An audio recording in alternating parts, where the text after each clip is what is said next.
On behalf of the Professional Baseball Strength and Conditioning Coaches Society, I'd like to welcome you to the PBSCCS Podcast.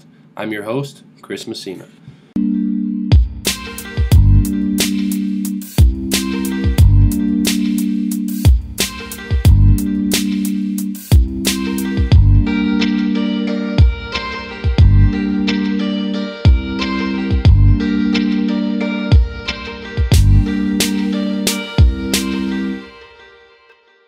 All right, everybody, I'm here with Nate Shaw of the Arizona Diamondbacks organization. Nate, thanks for coming on, man. Appreciate your time. Tell the listeners about yourself, if you would, please. Let's see. That's a kind of a broad question, Chris. I've been fortunate enough to be the Arizona Diamondbacks strength and conditioning coordinator at the major league level since 2006. I worked briefly in Tampa for 3 years before that with the Rays. I was my first year, I was 2003, I was a athletic trainer in the New York Penn League with the Hudson Valley Renegades, and then I was the strength and conditioning coordinator for two more seasons with Tampa, and then in 2006 I was fortunate enough to get the opportunity to come to Arizona. So when we met at winter meetings, you told me you had kind of a unique story and that someday you'd want to be like a motivational speaker type. So kind of go into that story for me. I want to hear the unique story that you have. Well, okay, Chris. Thank you. Thanks for the opportunity to share. You know, one of the things that I've learned over the years is that communication is really important, and being able to affect people, you know, making people stronger is very easy and very calculated. You know, you add weight or you do the exercise that you want, and you know, you can get a very controlled outcome from being a strength coach. And there's no doubt why I'm drawn to it, because I can control all the things that go on. And over the years, I've learned that the communication piece is what's missing. And being able to communicate better, I can actually help somebody shift what they're thinking, or maybe transform them into something, or, you know, help them be aware of something that they're not aware or previously weren't aware of. And you know, it's been really cool. So I think some people think my story, it's my story, it's who I am. So I'm kind of used to it. But a lot of times when I tell people kind of some of the stuff that I've been through, it seems a little bit shocking. So I guess we'll start. I have a intense relationship with coaching. I am a fixer. I've had a very interesting life. I think I got the ability to fix things, to see things the way they are, and be able to intervene or pick an intervention from my childhood. Both my mom and dad were alcoholics at the time growing up, so there was a lot of drinking, and there was a lot of good times in my life. There was a lot of fun, and then there was a lot of times that things got really violent. So when, you know, I'm super fortunate. I've never been abused. I've never been, you know, I've never was the victim of any of the things that I was exposed to, other than just seeing them. So I think at a young age I learned that, you know, when mom and dad would start drinking, you know, actually my mom and her first husband would start drinking, they would, you know, things would they get very sensitive, and things would kind of escalate quickly. So, you know, I would always try to like intervene, or, you know, I guess the word now would be, you know, I would just try to like change the subject, or as a little kid I would try to, you know, change it, and what, you know, because I knew what the outcome was going to be if things didn't go well. So, you know, it was a big domestic violence scene that I kind of grew up in, and it wasn't like that all the time, but when it went south really bad. And it was, I guess it was traumatic in some senses, but it was what I knew, so I wasn't, I don't think that I was necessarily affected by it too much, other than that's why I'm a coach. Like, I can see things that are going to happen. That's why I like the simple things like FMS. That's why I like PRI. That's why I like DNS. I like things that I can identify and evaluate, find something that's not right or that's not optimal, and then I can intervene. I can pick an intervention. I can get a guy to stretch his rectus femoris and strengthen his hamstring so that his hips are in a better place. But it all started when I was 5, 6, 7, 8, you know, first grade, second grade, third grade, high school. And, you know, as I went through, I just started being able to identify things. And, you know, I was mechanically inclined too. But really what it is my personality was very fearful of uncertainty. You know, the first time I ever kind of really felt normal was when I read a book called Adult Children of Alcoholics or Adult Children of Alcoholics. And the feeling I would have of like trying to hide from my parents or feeling like I was different from everybody was it was really cool because there were other people that were out there that were like me, and I always felt like I was hiding something, and I was like, ooh, well, there's a lot out there. And so that's when I started to realize that, I learned a lot from my childhood. And, one of the things that I got, like, you can't blame anybody. I mean, if you watch Tony Robbins, it's if you're going to blame somebody, you got to blame them for everything, right? So if I was going to blame my parents for the hard road that I had, I also have to blame them for the wonderful things that I have in my life, like drive, integrity, like telling the truth, being on time, all of those things. Like if I'm going to blame somebody for it, I got to blame them for everything. So, and if you go to Landmark, it's like communication courses. You take responsibility for things. If you've read the Extreme Ownership book by Jocko Willink, it's about taking ownership, right? So luckily for me, all the good things I have in my life have been the things that I've gotten addicted to. I've gotten addicted to learning. If I go a couple days without reading a book or something like that, man, I feel like the dumbest guy on the planet. It's like, man, I'm lazy, I'm dumb, and it's so far from the truth, but it's an internal emotion that drives. And so I guess all that being said, my mom and dad, my mom's first husband, he was crazy. He wound up chasing us out of the house. We moved to Florida. He ended up shooting himself. He died. He chose a small caliber weapon, so it took him 10 days to die. And that was kind of more traumatic on my mom because I didn't really like the guy. I didn't have any feelings for him other than that he was a decent person when he wasn't drunk. So, I kind of learned a little bit about work ethic and a little bit about what I want to be when I grow up and a lot about what I don't want to be when I grow up, right? So we fast forward, we moved to Florida. She meets another gentleman, great guy, Southern gentleman, awesome. He's the guy that I refer to as my dad. I came to like 3 baseball games, came to 2 or 3 football games in my high school career, and I played football. That was my main thing, and then I played baseball when I was as a junior and a senior. I wrestled for just a quick snapshot, and a student government. Like I was involved, and so when I say he came to 2 or 3 things, that was out of 100 things. So he gave me the best effort, but he was a kind man, and he had a drinking problem too, and they were drinking, and there was a domestic violence, and he was a great guy, and he was more tolerant and more, I don't know, just more passive than any other male that she had been around. So when things would go bad, he was never the aggressor. And we ended up, there was this huge, they've been drinking, they got into a fight, gun involved, fight over the gun. Everybody's drunk. My mom was pointing like 3.6 or 0.23, or he was 0.36 or at least 3 times the legal limit. So one of them was 3 times the legal limit. One of them was 4. I don't remember exactly how it broke down. But fight, gun, struggle, gun goes off. He dies. She goes to prison.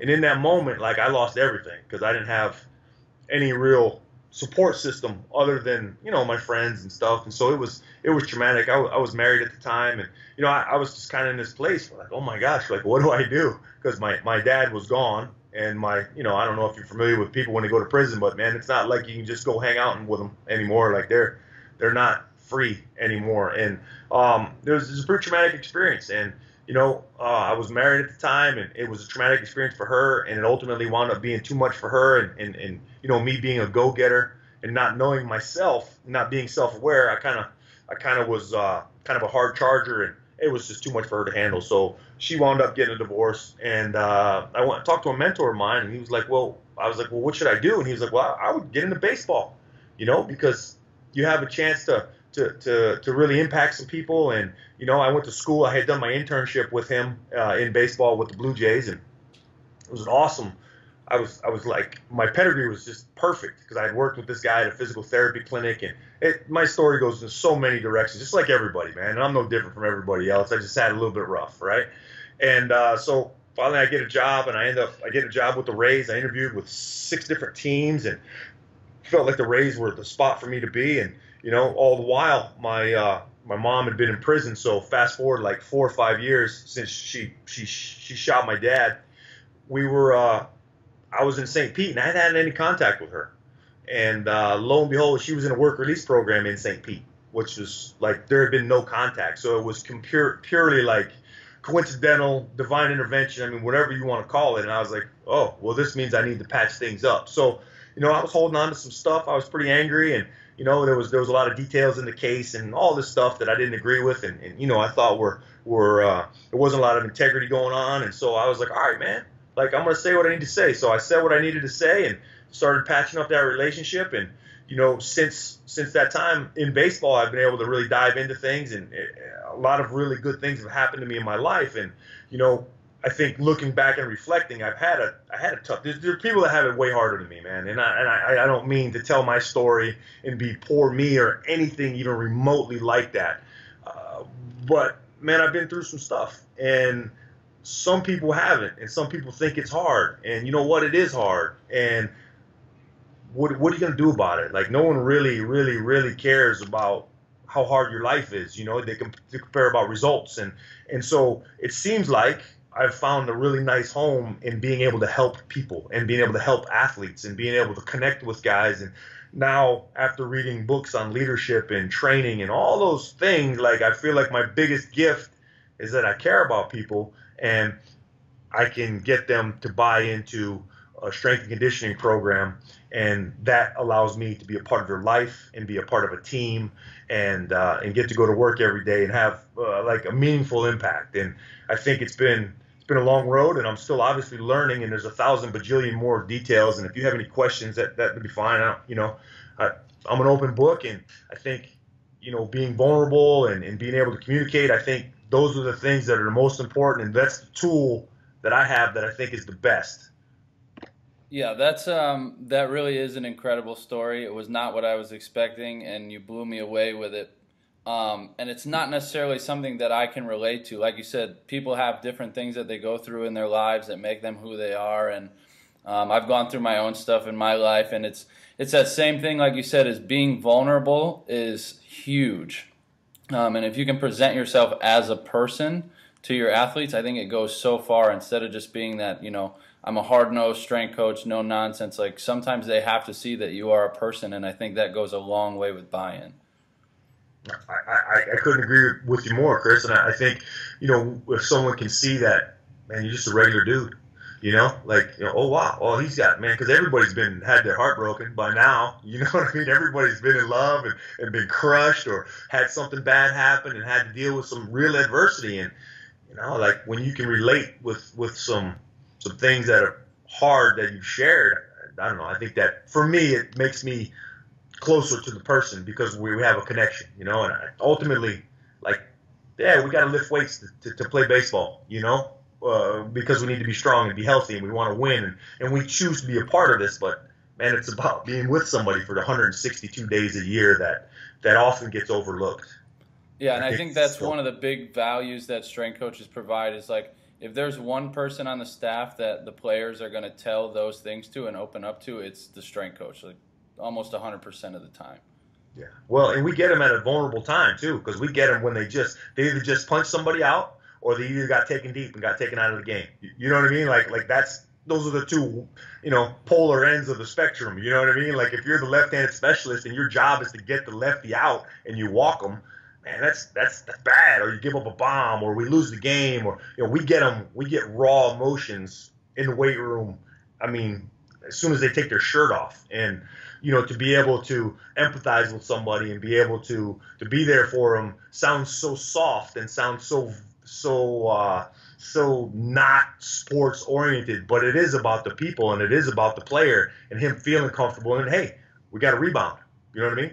Or if you don't rebound, then your life's going to get even worse when they ship you out of here. So let's minimize the damage and do everything we can, to make it easier for you to repeat being awesome. Agreed, 100% agreed.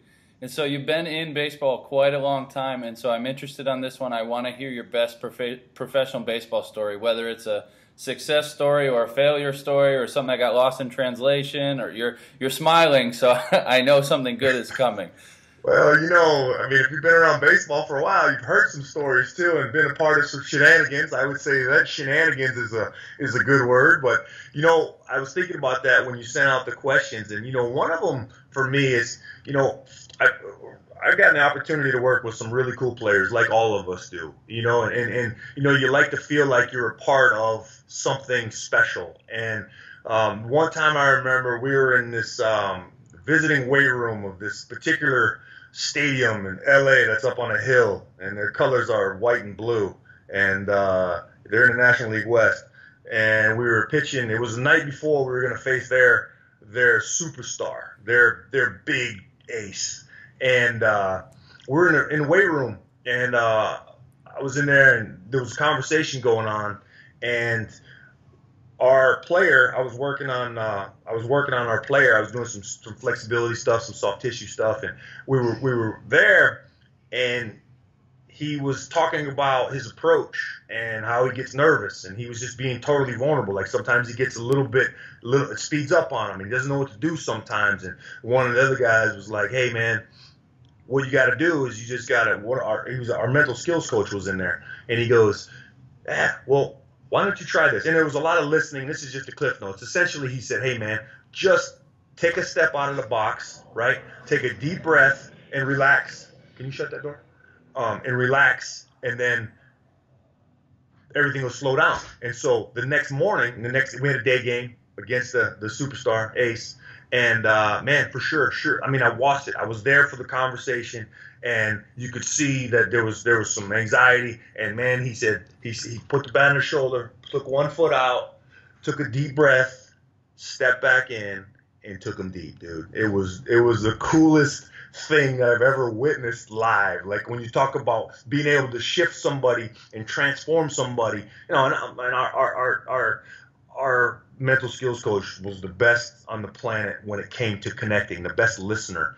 And it was really cool to see that happen and see that impact that player, and then see a tangible result the next day, see him do that exact thing, and then see him take them deep. And of course, it was a big deal for us because we're rivals, and you know what I mean? It's just cool stuff. Like kind of like Babe Ruth pointing to the outfield, I'm going to hit a home run, kid. And but it was just really cool to be a part of the conversation that led to that. And I was a sidecar at best. I was really just present. I was just listening, and it was cool. So that would be probably one moment that I'll always remember for sure.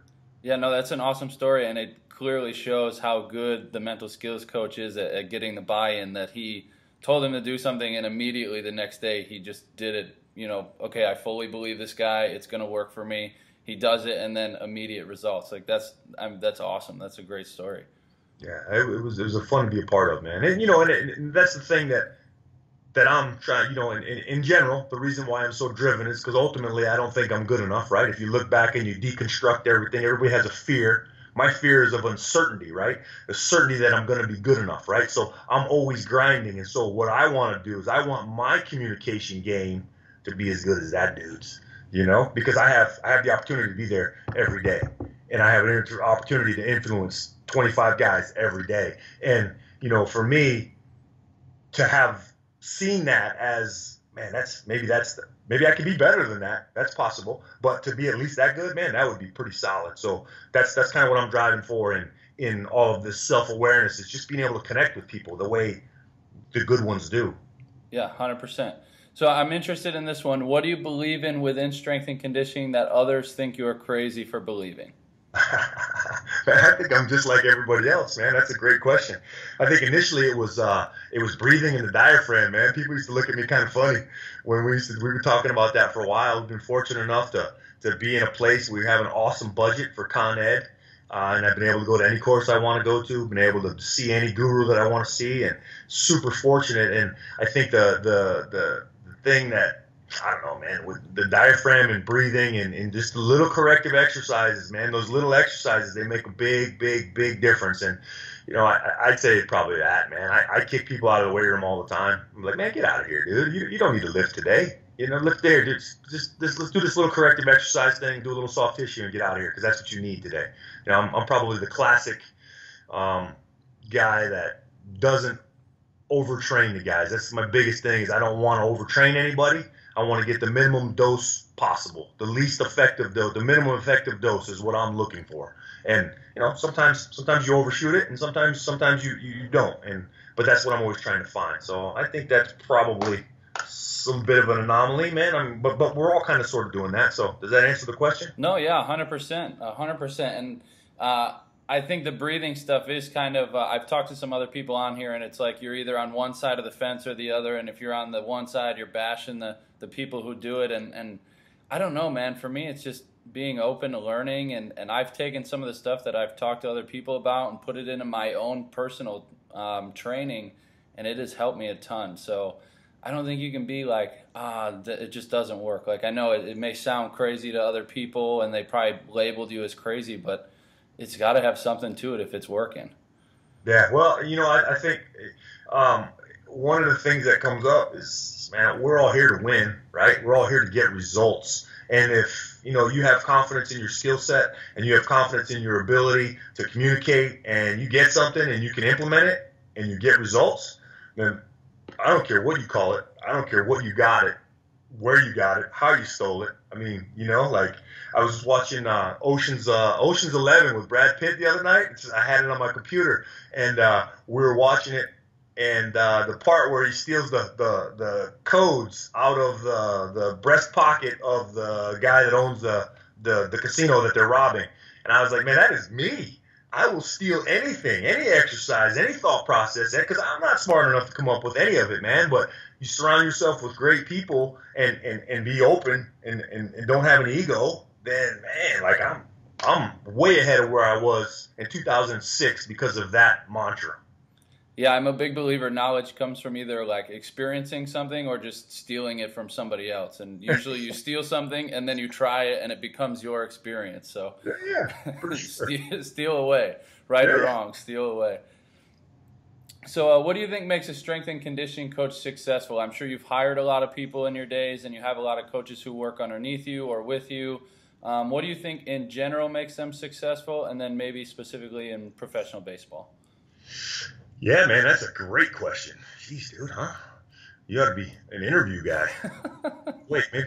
I think the thing that comes, the things that we look for, and, one of the things that I have, and I'm not even the best on my sports medicine team. I'm lucky enough to be surrounded by some guys that are super talented, and they're just gifted people, and they're all twisted just like me in a sense that, man, we got to work. And if there's going to be one thing, that I would say you have to have some work ethic, and you have to be willing to work your ass off. And, that's something I teach my son. If we're going to do something, you're going to practice. You don't have to do it. But if you're going to attempt whatever it is, if you're going to play football or baseball, or if you're going to try and be a professional baseball player in the major leagues and you want more than a cup of coffee, you're going to need to work your ass off. You're going to need to have work ethic. And then, I think secondarily to that, I think the ability to connect and maybe have a little bit of agility about you, a little bit of one of the terms, I'm not sure if it's a real term or not, but one of the ones that we've thrown around is emotional agility. You got to work hard, but you got to be able to shift gears. You got to be able to run a cost benefit analysis on what your plan is for that player today. And you know what? Maybe he hit 2 triples. Maybe he hit 2 triples, and we had a pitcher that gave it up. So that center fielder was on the horse all night long, and you had a heavy leg day planned. You know what? Adjust. What's the most important thing that day for that guy? And, I think the ability to care about people is to be able to put others' needs before yours, but not from the perspective of I'm a martyr or, hey, look at me, I'm doing for you, or just, have no ego and just be willing to serve people. And I think if you can do that and work hard and be able to adjust, man, I think those are the key things that I try to look for. And I think those are really important. And I'm trying to build those in my son, and let him be, I kind of treat all of our sports medicine team like they're my family, and luckily for me, they've been able to treat me like family, which is pretty cool. So we're just lucky to be super close and hold each other accountable, but we tell the truth, and those are the things that we talk about mostly, I would say. Yeah, and for me, the work ethic thing is huge. And my dad was the same way. Like, he told me, if you ever wanted anything, you're going to have to work harder than anybody to get it. And it's something that I've carried with me, and my wife and I, we don't have kids or anything, but even discussions about, hey, in 3 years, if we have kids, like this is going to be instilled in them. We need to do this. So agree with all of that stuff. And it sounds like you're creating a great environment for your staff to be able to be themselves and make those adjustments on the fly. Because in baseball, obviously, we know there's always adjustments that need to be made. Yeah, well, that's the name of the game, isn't it? That's the name of the game. You got to be able to adjust. If you can't do it, I just came across a quote that was, if you don't like change, you're going to like your irrelevance even less. Yeah, man, you better embrace it. It's coming. Change. Yeah, 100%. I love that. That's a great quote. So what advice do you have for others kind of going along that? Maybe some young coaches who are looking to move up in the field, or even older coaches that have been around for a while. What advice do you have for them? Man, I think, you got to be efficient with your time. The audiobook things, podcasts, those kind of ways of learning. There's so much information, and you have to have some ability. You have to know your product. I think having product knowledge of what we do is non-negotiable. You have to be legit at being strength coach-ish. You got to know anatomy. You got to know the weight room. You got to know how to deal with a pitching coach. You got to know all the things there are. You got to be good with relationships. But I think ultimately, like, the number one thing would be like, hey, if you're a young buck, you got to work your ass off, and you have to be able to build relationships. You have to. It's easy to build relationships if you don't have an ego and you just want to help. What are you here for, man? I'm here to make these players. I'm here to keep these players as strong as they can be for as long as they can be, so that they can get as many at-bats or as many innings pitched as possible. It's not about you and your program and, how tough, you can make guys, and it's not. Everybody's people, man. Well, someone said it's not about the X's and the O's, it's about the Jimmys and the Joes. Like, that makes a lot of sense to me. You can be the smartest guy on the planet and have the best program, but if everyone thinks you're a schmo, they're not going to listen to you or do your program. You have to have a relationship. You have to be able to communicate. Yeah, they've been around playing long before we got here, and they will be around playing long after we're gone. So yeah, for sure. The game will go on no matter what you do or say. 100%. So you've been mentioning learning and continuing ed. Where are you going for continuing ed? Are there any books you'd recommend, or seminars that you've attended that are good, maybe podcasts you've listened to? Where do you go for continuing ed? Man, I'm a red-blooded American, and I love the United States of America. There's no doubt, man. I love the military stuff. The podcast, I love leadership. I think the U.S. military forces are fantastic. I listen to Jocko Willink for sure. It's probably my number one. I read his books, read all of his books. My kid has read the Warrior Kid books, and he's got a pull-up bar in his room, and so I would say that's probably my mainstay. I love all the stories about leadership, and there's a lot of commonalities between the military and baseball. I mean, obviously the consequences are drastically different and don't even compare. However, there's a lot of things that are the same, and I've gotten a lot of strength from listening to those type of books or stories or whatever. I think PRI has been a wealth of knowledge for me in understanding human function. The DNS stuff has been also fantastic for me. I started way back in the day with Paul Chek, and so I think anatomy and function that you can trust are good ones. And I'd say PRI, DNS, and then, obviously developing your eye, sprint mechanics, swing mechanics, pitching mechanics, that's all part of it, and those places are hard to find.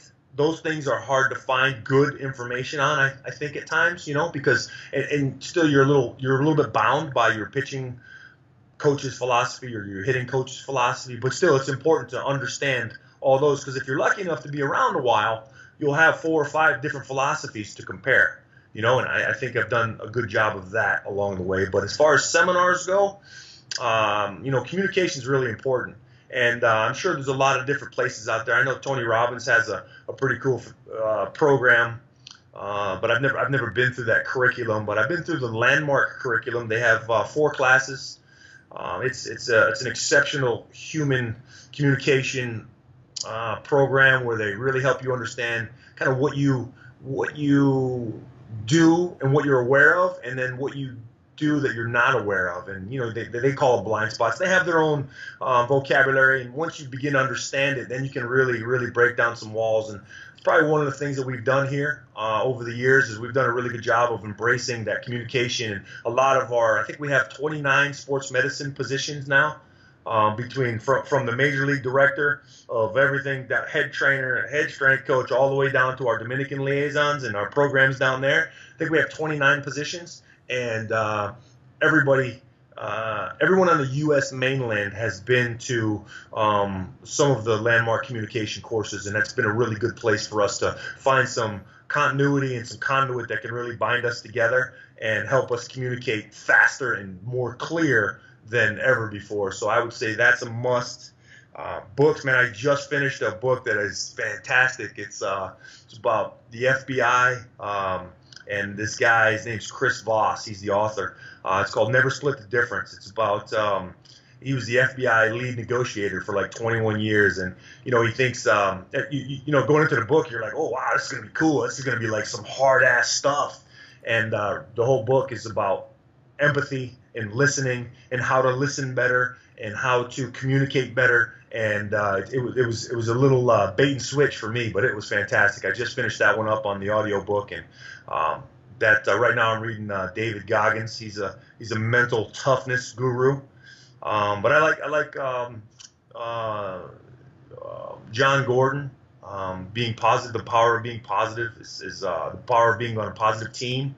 And he's got a nice bunch of little fables. The Carpenter, he's a really good author. I'm not all that bright, so I like things that aren't too dense and have a lot of fruit that come out of them. So I think John Gordon is right where I need to be, and I'll leave Leo Tolstoy and War and Peace for somebody else. No, there's a ton of good recommendations, and you're the second person I've talked to that has brought up both Landmark and the Never Split the Difference. So I will definitely get into those. Somebody that I just talked to recently had brought both of those up. So it sounds like two things that I need to dive into. And then, not related, but how old is your son? He's 8 years old. And he's got a pull-up bar?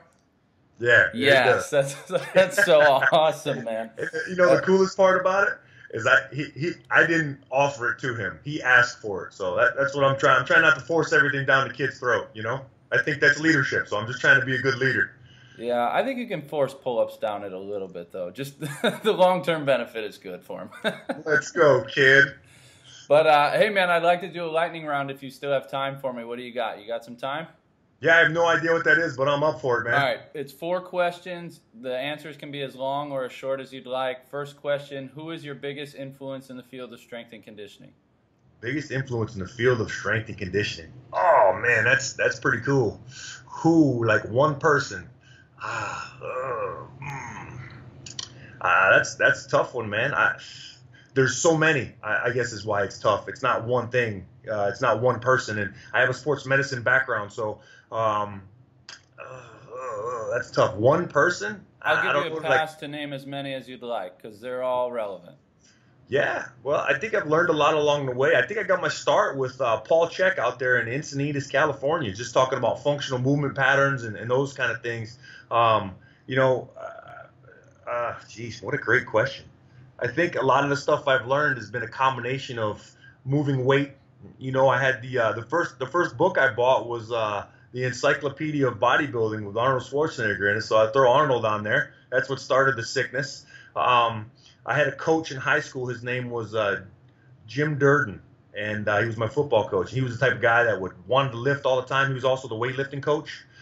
He would headbutt me with no helmet on, and he would have 2 gashes right there where the 2 things were. So I think it's probably more about health and function for me. So, I mean, I could go down the PRI has been a huge influence. The DNS stuff has been a huge influence. So, you look at the names, the Yandas, the people from the Czech Republic, here in the United States, the PRI guys, it's like there's a lot of influences. So, more philosophy, more like umbrellas and bubbles than people, if that makes any sense. And I think, one thing that Mike Boyle said that I had heard before, and, some of the instructors in college, and, Mike Boyle said, don't F them up.